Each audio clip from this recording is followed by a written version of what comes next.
आज पुणे शहरामध्ये जे बीजेपीचं बहुमत येतानाचं चित्र दिसतंय, तर उद्याचा महापौर कोण?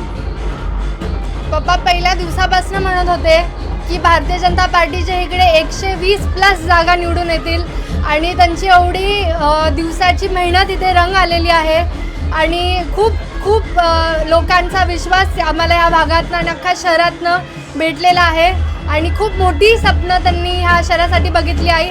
आता उद्यापासून एकही सुट्टी नाही, खूप काम करणार, खूप खूप प्रगती करणार आणि पुणे शहराचा अख्खा चेहरा नक्कीच आम्ही बदलून दाखवणार. मुख्यमंत्री देवेंद्र फडणवीस यांनी जी जबाबदारी गणेश बिडकर यांच्यावर टाकली होती आणि त्यांच्या प्रभागाचा प्रचार, या दोघींचं समीकरण बिडकरांनी कसं जोडलंय?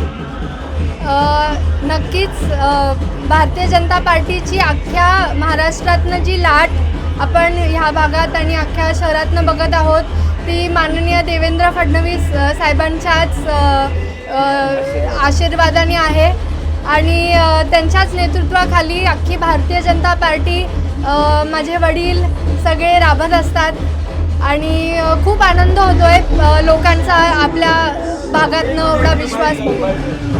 ताई, तुम्ही पप्पांना महापौर बघण्याचं तुमचं स्वप्न आहे का? आणि उद्या महापौर झाल्यावरती तुम्ही काय प्रतिक्रिया देणार? मी ह्या बाबतीत हेच म्हणेल की भारतीय जनता पार्टीचाच महापौर होईल.